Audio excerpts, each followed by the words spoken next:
Border Vaudeville, Book 1, by J.W. Bowe. Chapter 1.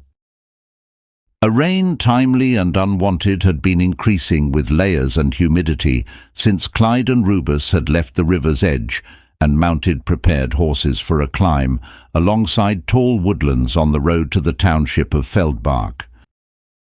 The men had packed with nothing beyond what Rubus could carry under his draping coat, and whatever Clyde might hold beneath his robe. They were both hooded, and those they passed on the route up did not regard them as warranting invitation, though both men recognized the second glances they received as something speaking to their expectancy. By late morning they began to ride through the mist, following trust in the local horses, which after a time rewarded them with a distant grey scape of hewn outline. Feldbach. The whole town sat within a valley of great old pines, some very large indeed. The rain tore at their view of the distant details, and beside a group of rocks Rubus dismounted and shook his jacket. He pulled back his hood and took in what he could of the panorama, blonde hair to his shoulders and already half wet. He was early of aging, but increasingly furrowed with wrinkles formed from a fondness to smile before action. He sniffed the air, and then went easily about removing a rifle from his jacket and drawing the bolt back before storing it away again, drawing a pistol then, and setting the hammer to prepared. Clyde remained on his horse, his eyes within his dark hood, and his focus between the township and the high valley to its left.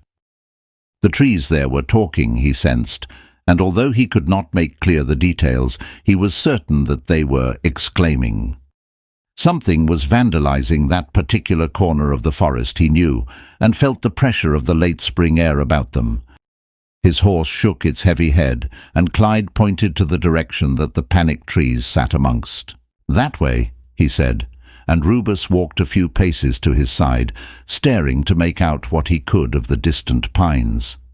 The rain began to gather a little harder now, with a breeze coming in from the far mountainous coast. "We could have this done before the afternoon," continued Clyde, and Rubus tilted his head in consideration before pulling his hood back over and turning to his horse.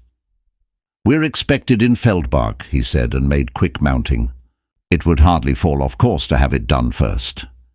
"Yes, but the request was to be as civil as we can about this," answered Rubus, and clicked his horse to continue, away from the woodland and toward the road to town. Clyde took up his reins and followed a pace or two behind. "And civility is why you have your weapons primed?" he asked. Rubus turned in his saddle and smiled. Throughout the next while they rode in line and without words. Rubus kept his focus ahead as grey and growing details of Feldbach came into view through the rain which pressed from the northeast.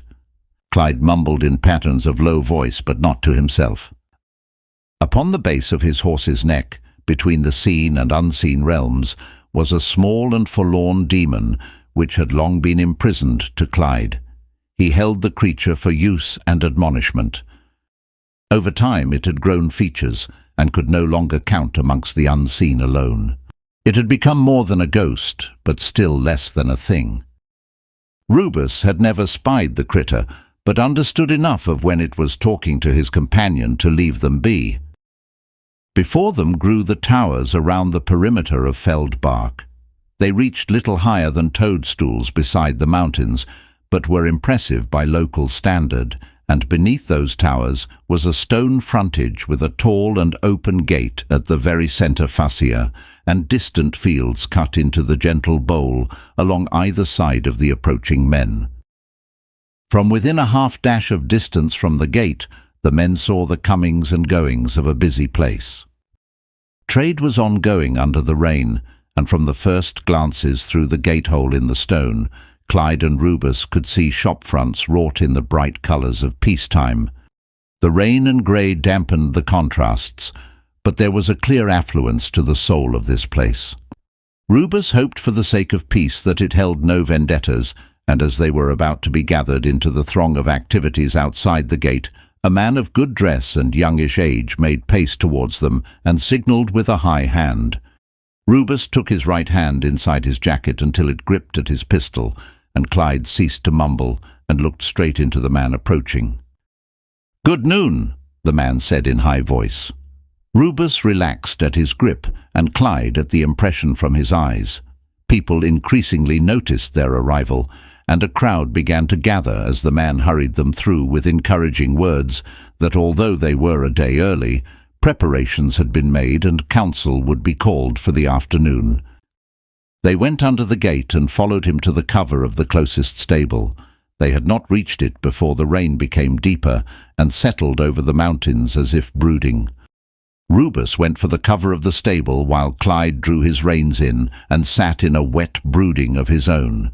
People began to stop then, and those who hadn't were still looking at him, seeing nothing but a wet cloak, long and dripping, and a hood from which only a beard appeared to have escaped.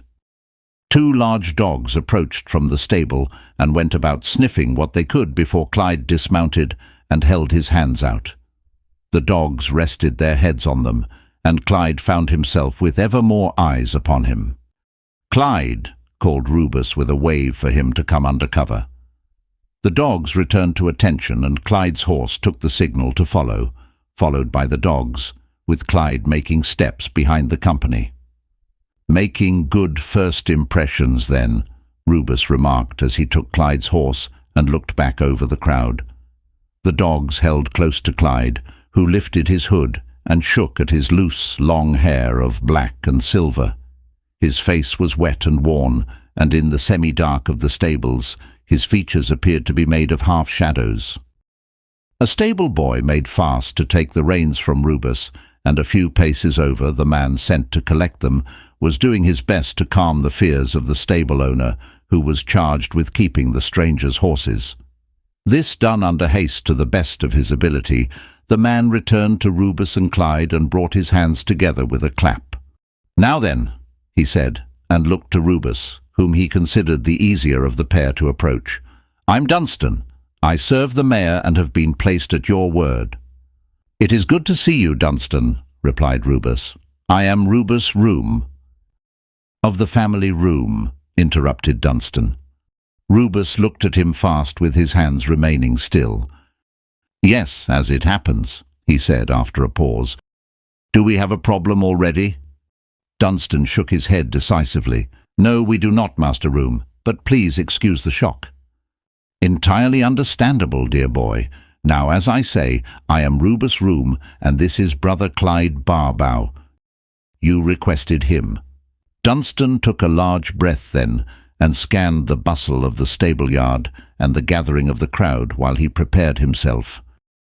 "Indeed," he said, and exhaled. "First we must get you both dry. We have rooms for you at the Edelweiss. I will take you straight there and you can eat before you all gather this afternoon." Rubus nodded, but Clyde ruffled his cassock. "Take me to the council priest," he said, and having given it a moment's thought, Dunstan opened his hands. "I am afraid I do not have his exact whereabouts. If you would—" Clyde held up a hand. "He is at his dwelling. Point the direction, and I will take myself there." Rubus looked between the pair of them and made some calculations.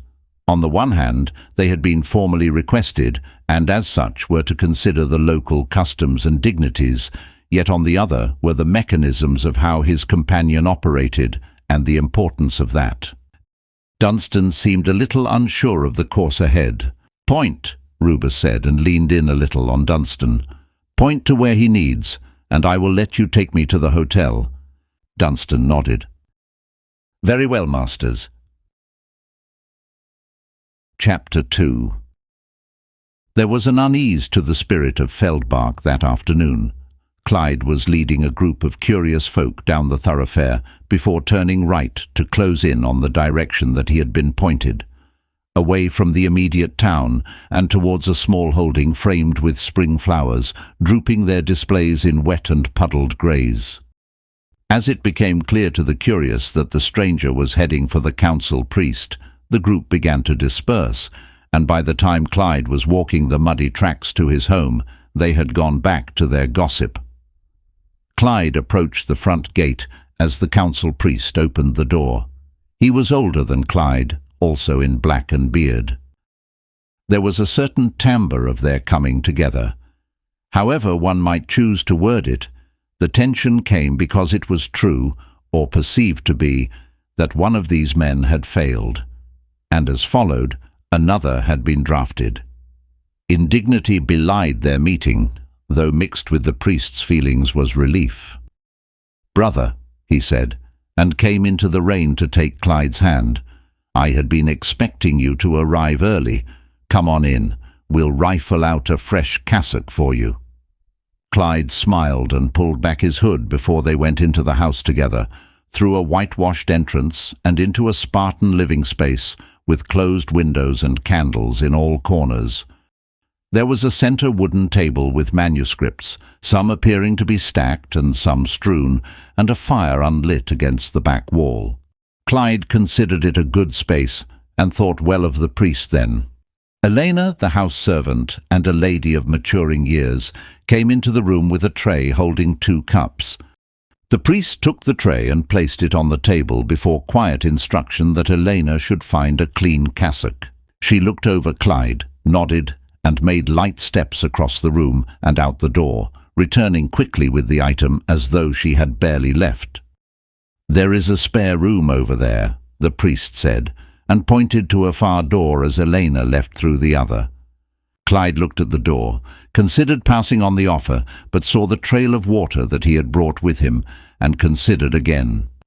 "Take your time," the priest continued, aware that his brother had travelled for days to reach them. "Have your tea with you and pray for as long as you need." There was a sympathy between them then. Both were together in this for the same end, and had been so for years. Clyde took his cup and went to the room. The priest took a seat, sipped at his cup and waited for him to return. He did not look over his manuscripts, nor do anything else but sip and wait. The door handle lowered after a little time, and Clyde stepped back into the room, fresh but for wet hair, and took a seat at the table opposite the priest. There was a quiet in the still air between them, as outside the rain drove, and beyond the trees called. The priest placed his hands together on the table.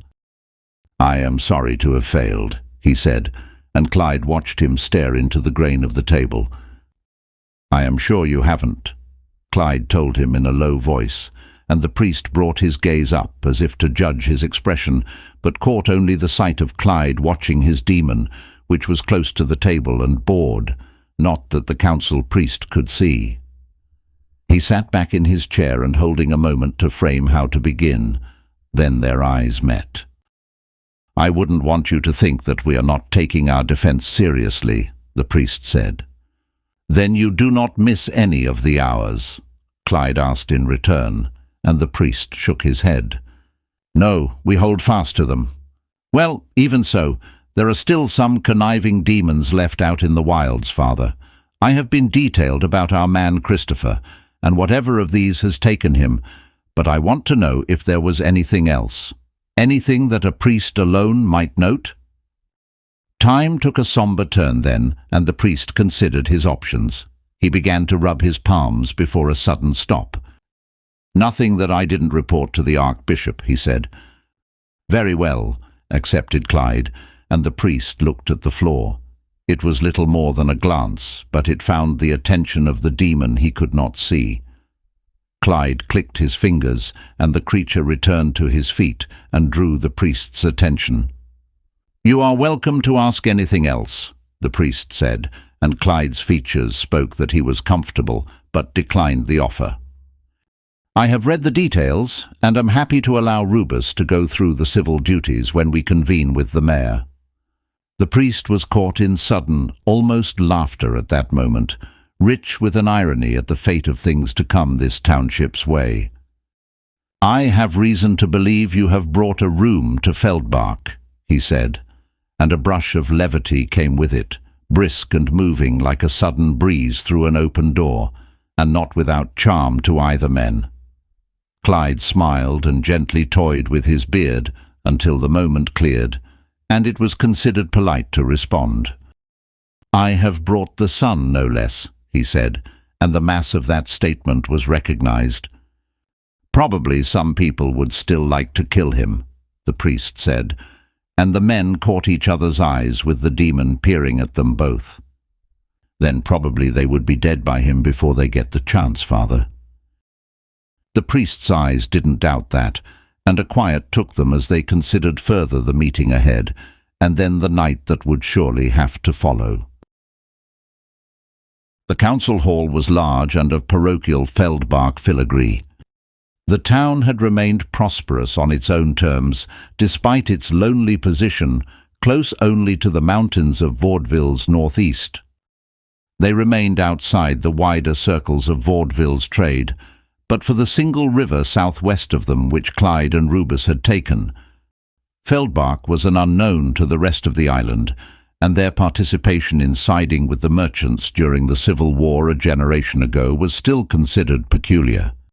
But an understanding of good order had been in place in Feldbach for many more generations before, so when the mayor met with Rubus, Clyde, the council priest and Dunstan, he did so out of step with his dignity, and had them meet in a back room with running oil lamps and tables arranged more for cards than quiet planning. There was a sweet tang to the taste of tobacco in the air, which Rubus noted as the local variety as he took out his pipe. He had sat on the chair at the centre side of the table, and Clyde pulled out the chair to his left. Both men had freshened from travel, and although Rubus remained armed under his inner jacket, the item was not primed and sat fast in its leather slip. The mayor sat opposite him directly as a display, but his eyes, sharp with some fading at their edges, knew above all other competition that he had approved the call for aid that had arrived. He was tall, though not quite so as Rubus, and appeared to be of farming strength.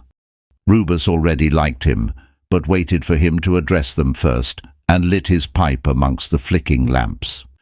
"We are glad to have you," said the mayor finally, and with a gesture of open hands. His eyes went to his right then. "Brother Barrbough, I can assume?" Clyde nodded, and then the mayor's eyes came to formally rest on Rubus, a member of the family Rhume in their midst. They both knew it, and it drew a smile from them equally, though both understood that now wasn't the time. The priest too looked at Rubus then, and caught his attention. "There is deep unrest amongst the souls here, Master Rhume," he said. "We have not witnessed an incident such as this in long memory." Rubus blew smoke down his nose and sat his pipe on the table, where its sound tapped into the surrounding tensions. "So take us through it, gentlemen," he said, leaving all prior identity behind. "Then afterwards we can agree on what's going to happen next."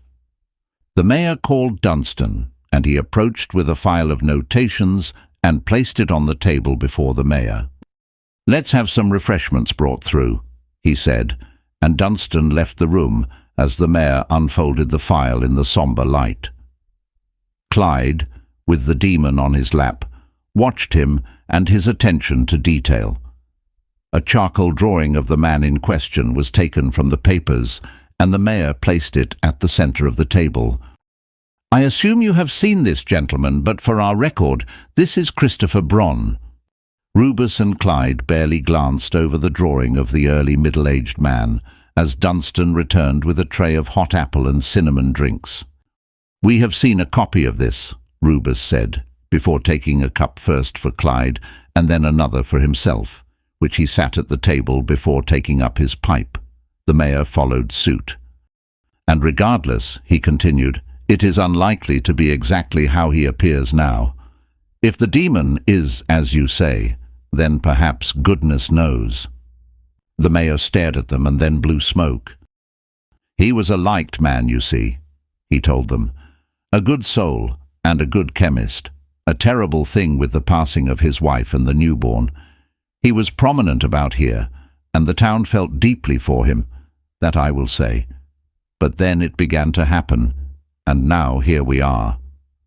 Rubus placed his pipe down, took a sip of his drink, and then sat that down also. "Here we are, but take us through where we were in the weeks after his wife and child's deaths." The priest looked at the mayor then before his eyes moved to Clyde, who in turn saw his. "You have to understand, brother," the priest said and shuffled in his chair. "You have to understand that Christopher was an unusual man from before any of this. He had unusual interests and was gregarious about them." "We have met eccentrics before, father," said Rubus and took another sip. "He lost his wife with the child at birth?"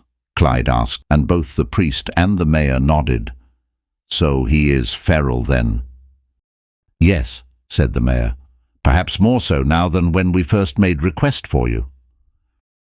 "And you said that he exhumed his wife's body?" "I think it is fair to assume it was him," answered the mayor, and the priest's eyes went sharp at the mention of such desecration, at the scarring of it upon the spirit of their township. "And they are not the only bones that he has been gathering?" Clyde pressed further. The priest raised a quiet hand for attention, which he received. "This I saw firsthand at his residence of work," he said to the group, but with eyes on Clyde. "He had smashed near everything beforehand, before he went into the wild, I mean, but amongst the debris were bones of all kinds, some attached with pins. This was still 5 days prior to him attacking the farmhands at night. We did not know what schemes he had with the bones before then. The labourers had never seen the like. They have been skittish since, and they are broad men not taken to fear." Rubus turned his head towards Clyde, and something of the matter was settled in a glance between them. They had heard enough details to be satisfied the report was true. The weeks of isolation and the subsequent dissolution of Christopher, under the yoke of what both men were quietly certain was a wandering demon, one who had come close enough to Feldbach to taste delight in a man's despair. The mayor also saw this between them, and was happy now to hurry the matter along. It seemed suddenly unsettling to him to be discussing ghoulish activities before nightfall. "So what now?" he asked them, and all attention fell on him. Dunstan stopped shuffling at papers, and Clyde's demon sat still on his lap, flickering with wide eyes and sensing a juicier turn in conversation. Rubus breathed deeply into his nose and moistened his lips. "We will take a wander into the eastern woodland tonight," he said. "Clyde appears to have been granted Christopher's whereabouts, so we will confront him there." The mayor looked curious then. "And by what exactly do you mean confront?" he asked. Rubus looked around again at Clyde. More than a breath was taken before Clyde ventured to give the answer, which Rubus considered was his to give, although moments still passed before Clyde began to animate. "I am not the lord of this manor, nor any other," he said. "What I offer to you is given to me. I have never failed a request, but certitude is not mine to give. Good men more holy than I have fallen more quickly, but if that power is given me, then Christopher will be freed this night." The mayor pressed his hands together. "And the fee?" he asked, and a hush fell over the answer that both travelling men knew. It was the difficult answer, because it was the compassionate one. Rubus went for his pipe. "Should Christopher survive," he said, and let the thought fall for a moment between them. "Should he survive, we will return him and deliver him to your monastery. He must be tended over, regardless of how little might be left of him." He looked at the priest then, whose eyes were filled with promises. "And what can we expect of his mind?" asked the mayor with an acid distaste in his mouth at the prospect. Clyde could sense him hoping for something beyond recovery. "He will not be your chemist again," he told him, and his demon looked up with excitement.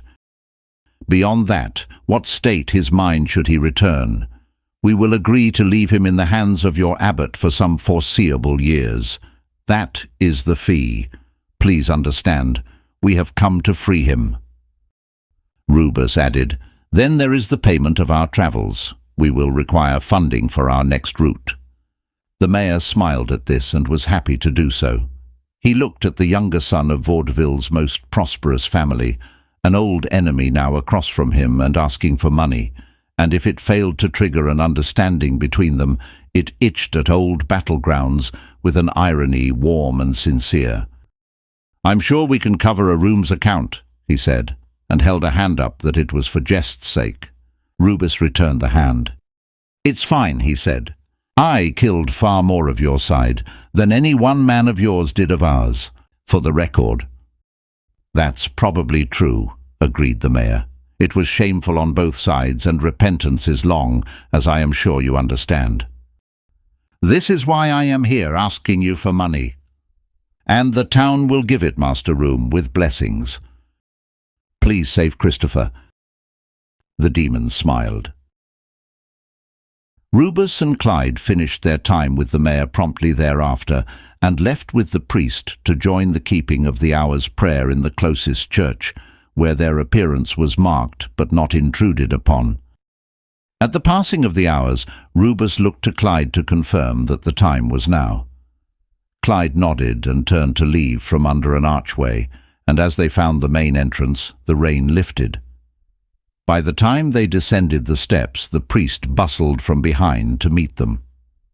"You are set, then?" he asked, and there was silent agreement that they were.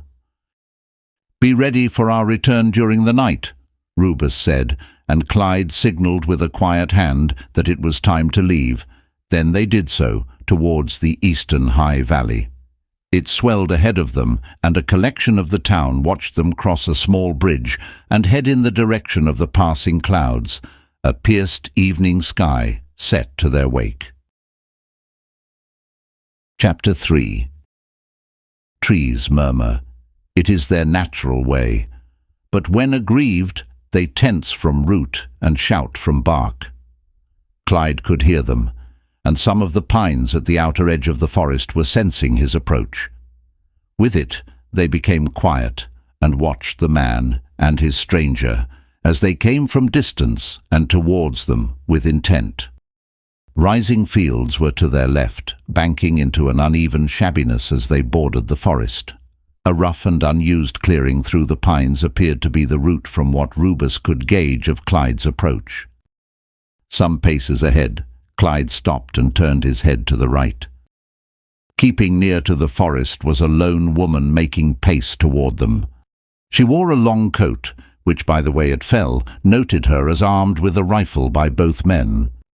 Rubus drew his right hand inside his coat and waited for faint signs to draw. The woman continued, moving keenly over the land as one quick to labour. Clyde looked over his shoulder at Rubus and raised a hand that he should hold. "It is Christopher's sister," he said, and although Rubus loosened his hold over the rifle, he came to a stand next to him and inquired how Clyde knew this woman was a sister to the blighted man. "Because as I perceive her approach, it is," he told him. "You would say not." Rubus watched her. She was still at range, but it was now clear that they had each other's attention, and in a short time they were met with her. Rubus held ready as the woman reached them with some urgency of breath. She looked worn, her body caught in a grief that had called her to action. "You are his sister?" asked Rubus, and although she did not deny it, she did look at them puzzled. "You know of me?" she asked, and Rubus shook his head and pointed a finger at Clyde. "Not a word of you in the details," he said. "Clyde has you marked. What is your name, and why have we not heard about you?" She took a pause then and nodded. "I am Sophia, and Christopher is my younger brother. You have not heard of me because no one took all of this seriously until it was too late for him. It has since been considered prudent to keep my interests at bay." Clyde looked upon her, and the demon scuttled up his back and onto his shoulder. "It is not too late for him," he told her. "But we are at haste. You may join us, but your burden is your own." Sophia nodded once and with finality. "I am armed," she said, and Clyde leaned a little closer to her.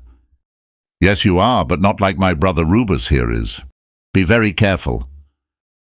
Clyde went ahead then, toward the rough break in the trees.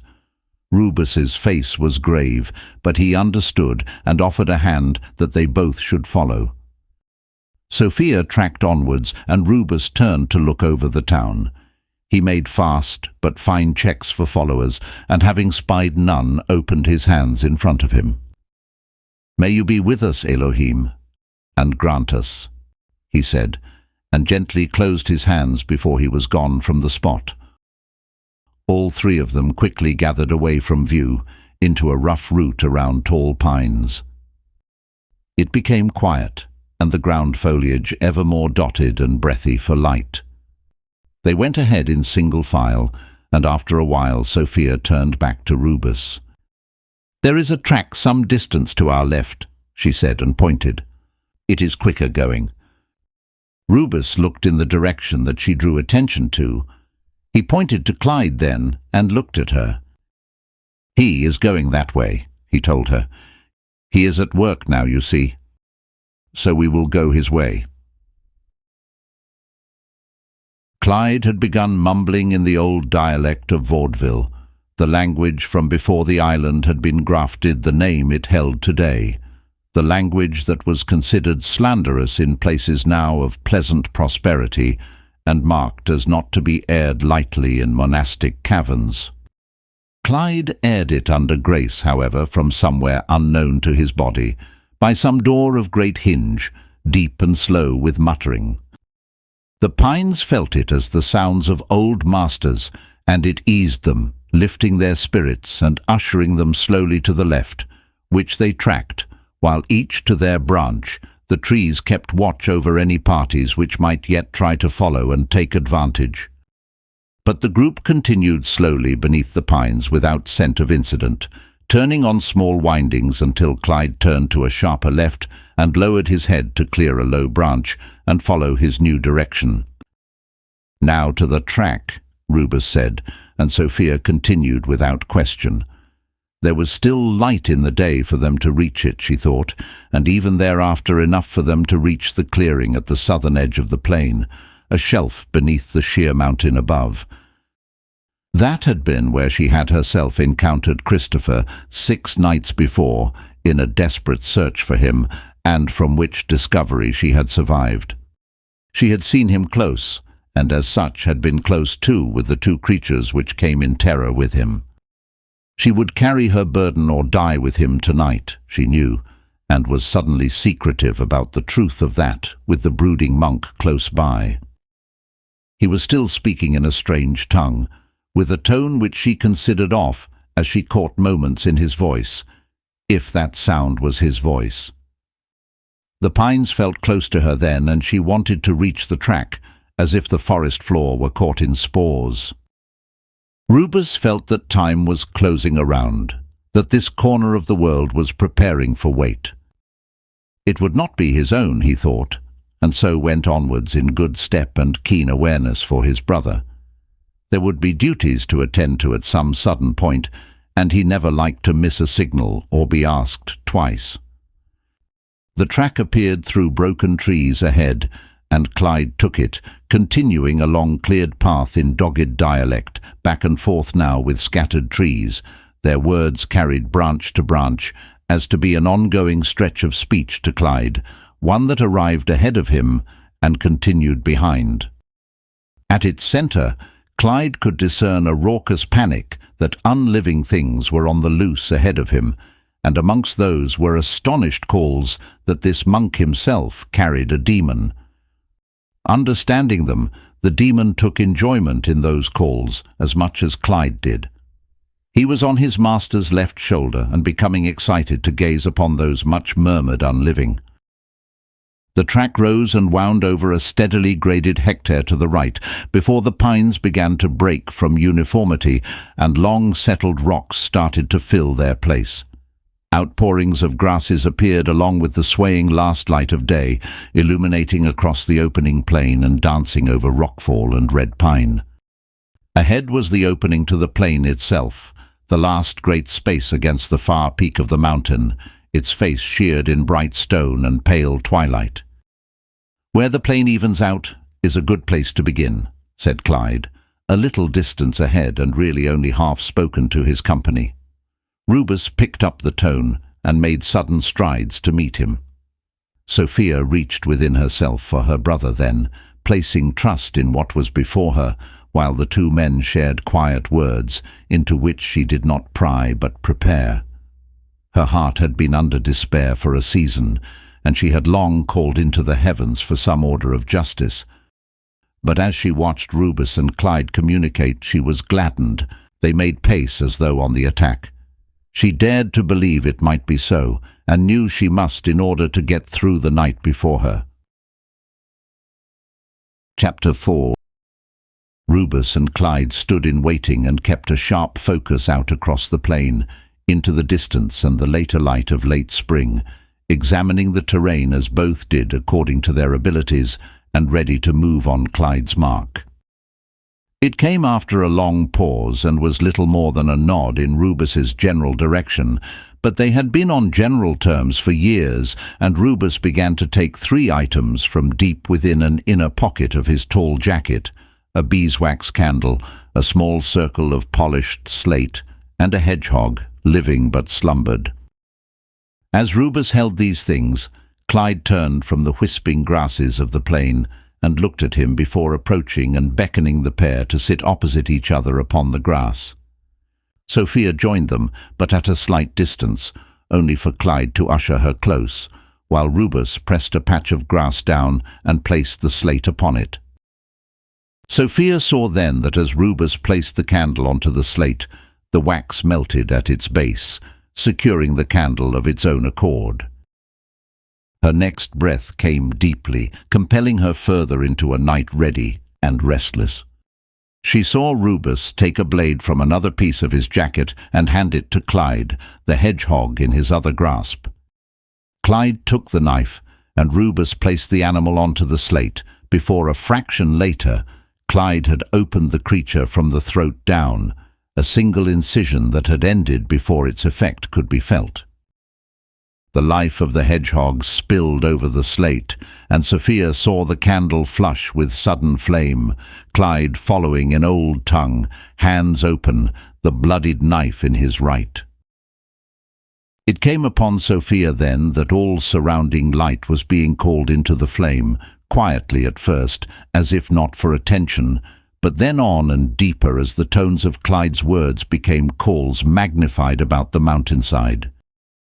In her eyes she saw the figures of those men she had recently met, but within her she saw the coming of light as melodic graduations, which were themselves drawn into the candle. She remained with this throughout Clyde's prayer, which after a time began to pass back and forth between Clyde and Rubus. Her focus peaked as Rubus took several large bullets from his right lower pocket and let them fall into Clyde's hands, whose eyes were closed as he turned them over before taking each one to the flame. "For this only," he said in modern tongue over each bullet that it might be understood by the company present, and then handed each back. Sophia saw Rubus lay each to his right side, and then she looked over the hedgehog, opened, spilt, and hardened beyond animation. It thickened and flickered with the light of the candle, which appeared to have been burning for some time and was now beginning to consume the hedgehog, not just at its spines, but taking the whole thing as the flame shone down, quicker by each flicker as she felt the sensation. Her heart bronzed, and the hedgehog was consumed before the candle burned out. She stared above her, and lights opened out in every direction. There was a brisk wind, and she took a sharp breath before Rubus carefully returned the sticky slate to his pocket and stood quietly to draw his rifle, leaning to collect the blessed rounds, and placing them into a cartridge which he loaded with a slap into the night. He slid the bolt as Sophia and Clyde returned to their feet, and all three then looked out over the rich grasses, almost silver under clear canopies of starlight, each to their own, waiting in participation amongst the sounds and silence of night. The trees began to murmur once more, echoing sentiments down the mountainside that a fresh attempt for their satisfaction was coming. Clyde took some steps ahead and sounded a single low call. He continued walking with open palms, and Sophia glanced to Rubus that they should follow, only for Rubus to hold up a hand that they must remain. He delved into a pocket and retrieved a telescope for his rifle. "He'll signal if he wants us," he said, and began quickly fixing the module to the gun while resting it on his other arm. Sophia watched Clyde open the gap between them, his calls continuing to envelop all. "You think he is going to go far?" she asked. "Not easy to predict," he answered, and raised the rifle to his shoulder, adjusting the telescope until he had a clear fix on the space ahead of Clyde, the plane still long ahead of them all, its spirit stirred and appearing to amplify Clyde, who felt its warmth through the soles of his boots and the grasses as they brushed him. His eyes were holding ahead, and his voice was everywhere. Onward and alone he went, until his feet stopped. Rubus noted it and planted his own feet as his finger touched against the trigger. He went still, and the pair of them waited. Then Clyde's hands went up, and he bellowed a final passage of sound into the woodland. The trees fell silent. Chapter 5. Christopher's attention lashed at him with sudden and unusual sounds coming from the southwest. It was concerning to him, and the demon attached to him called the dogs to attention. They, those disparate bones, stitched canine, serpentine, and brought to animation, turned and cried with a shrill silence at the sound coming upon them, ancient and unpleasant. Local monks, the demon thought, wily as it was with intellect. It toyed over Christopher then, in a small clearing where the man turned and twisted in an effort to grasp his mind, only for him to point toward the sound as a marker for the dogs, such as they were, to gather themselves and make with sudden abandon in the monk's direction, with Christopher in feral chase behind. The creations were tall, knew only ravenous temper, and could cover ground in moments, their animation desperately entwined with what remained of their master's spirit. After bursts of pace, they came to abrupt halts to wait for him as he made faltering steps amongst the forest floor. From above them then came another sound of a sharper tone, as if commanding or drawing their presence out into the open. The demon picked through his discernment at that moment, and became aware that whoever was calling them might not be a local monk, but rather someone of a more preserved variety. The creature salivated at its mind, and the pleasure gave life to Christopher, who started to bound forward in distinct and wild motions. After they had killed this monk and tasted his flesh, the demon would bleed his prey dry for a last resource. His victim had, under his hold, taken to a wide-eyed sadness over and above madness, and the circle of his use was drawing to a close. His demon was done with him, even as he gave his all to reach the last of the pines before the plain, and the mountain bared over his company in ever clearer moments through passing boughs.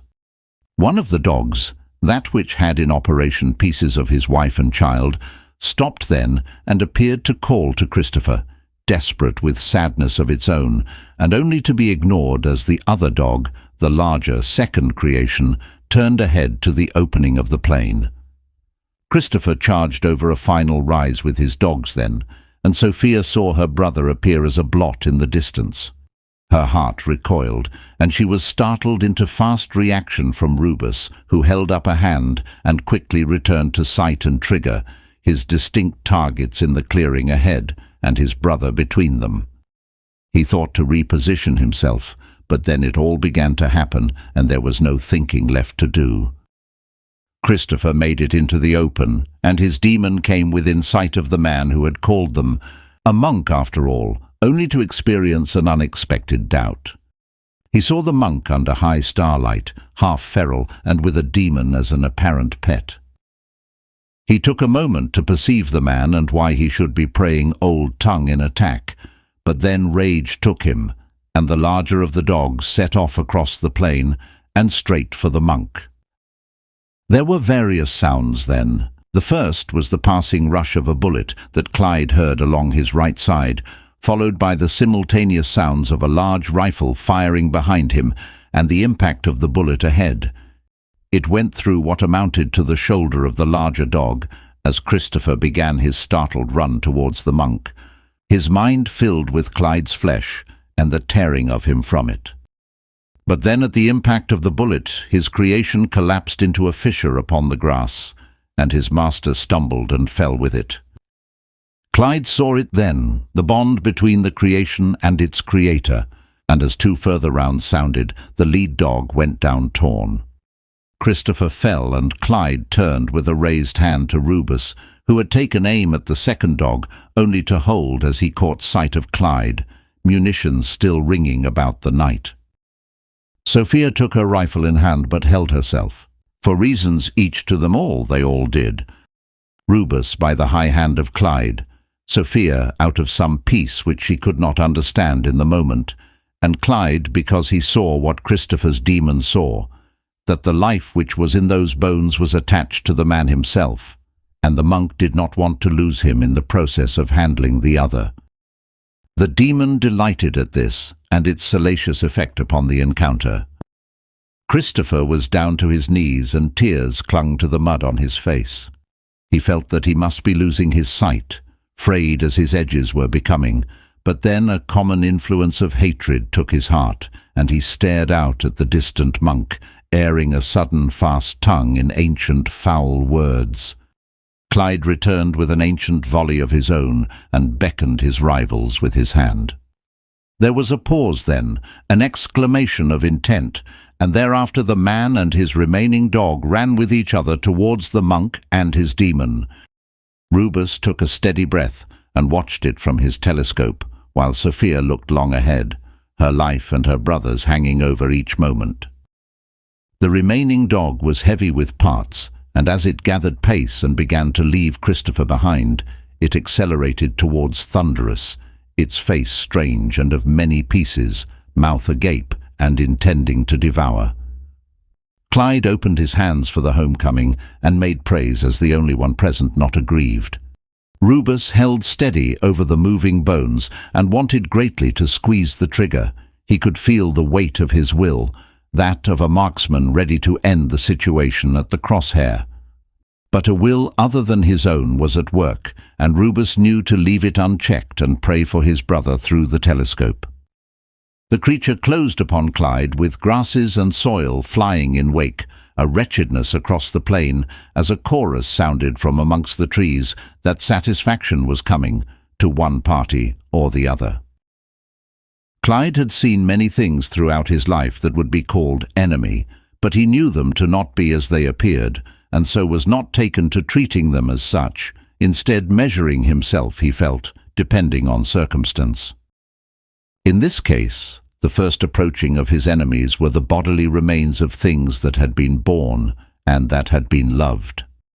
They had since been threaded upon a terrible line to life through Christopher, and by pins to other bones. However, this creature was not of natural state, as to wither dry with their essence bleeding slowly from bone, outward and into the surround, until even bone was gone, but they had instead been called into a life not long for anything. Its appearance was a shambles as Clyde saw it, rickety and of little sub-creation. As they drove within feet of Clyde, the bones became desperate, and they leapt for him with all desire, head first into Clyde's outstretched hand and locked arm. Collision rang out across the plain, echoing from stone as the beast struggled to lunge its great paws, only for Clyde to relax his arm, throwing the bones out of balance before tensing once more and pushing its head down into the grasses with a single hold. He looked up from his bent position and saw Christopher rushing at speed and hurling distressed exclamations in preparation to leap. Then, quite apart from everything else, the two demons recognized their own kin, and it was with a bright smile upon Christopher that he took his leap for a compromised Clyde, only to have his head clasped into Clyde's other hand and be thrown down alongside the shaking bones. Clyde's demon ran down his arm and lunged for the other demon, drawing it off Christopher and clawing it to the ground. With his demon at work, Clyde lifted his head over the degenerates, eyes glazing and hands working, one to hold the life of the bones and the other to revive animation in Christopher, whose sobs called suddenly to his sister.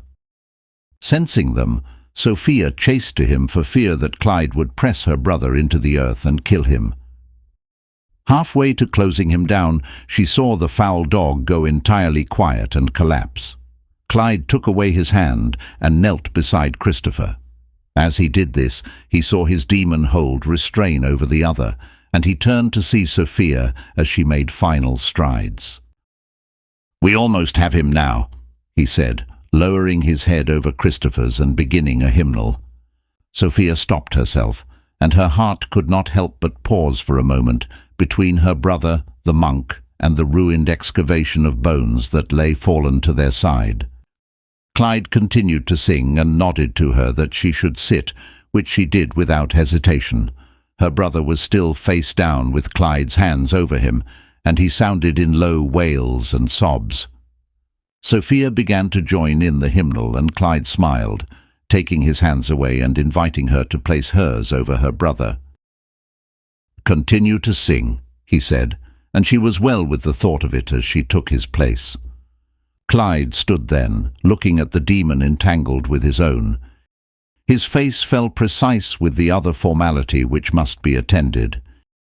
He called to the demon in common tongue, and it hissed back at him, facing its end with rage, breaking free of Clyde's demon and chasing towards Clyde, only to be stopped by him, blowing over the creature, holding it fast. Clyde struck a tone of voice above it and brought his hands together with a sound deeper than that of just his palms. The grasses swayed, and at the moment of its disposition, Clyde saw in the demon's eyes a desperate gnawing for the end of its woe. Then it was gone. Nothing. And Clyde reached down to the spot where it had been and placed his hand upon it as both sanctification and personal remembrance. Keeping his hand in place, he heard Sophia singing over her brother, her voice of love and the sudden shock of peace. He stood and turned to her, seeing the pair of ruinous bones beside her. One of them had a future, and Sophia continued in hymnal without concern for their place on the mountain, or the world and all its business. Clyde went to the dog and fixed his eyes on Rubus in the distance. He threw it with great strength and pointed to Rubus as the carcass flew. As it hit the ground, Rubus opened fire, and the bones went piece by piece across the plain. The gunfire rang like crystal far off beyond the mountainside, but Sophia heard it only as a dull echo into the outpouring of her hymnal. Christopher wept beneath her into grasses which his bare skin had not felt in weeks. Chapter 6. The forest took a long breath following the actions it had witnessed, contemplating them before their boughs broadcast sudden raucous justice and rumour between them, onwards, over and down the mountainside with praise in the passing of enemies. Saplings would be told of this night until only the tallest held it, and after which might come the quiet persistence of legend among those reaching for where their foreboughs had been before.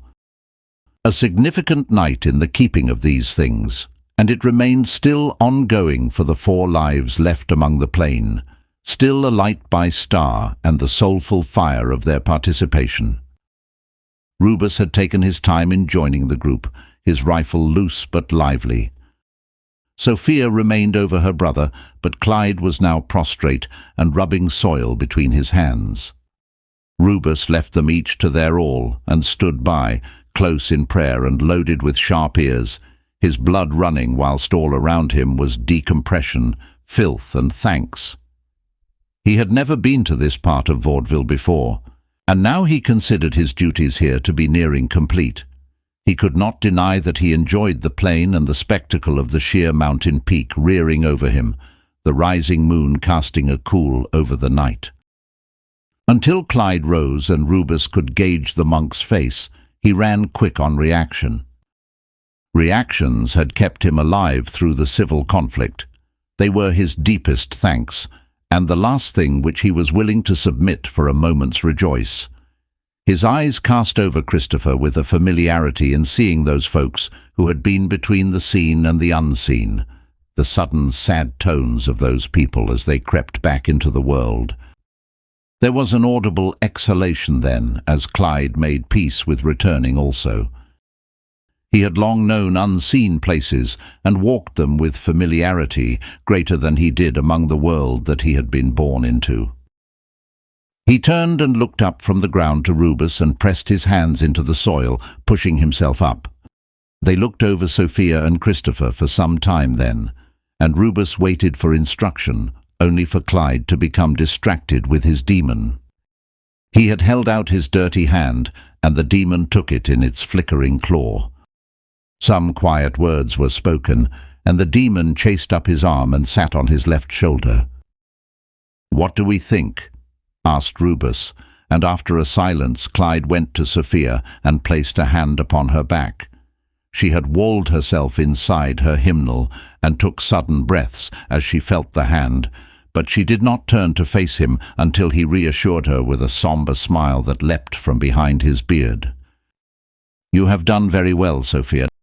Now, if you would please let me see what he has left."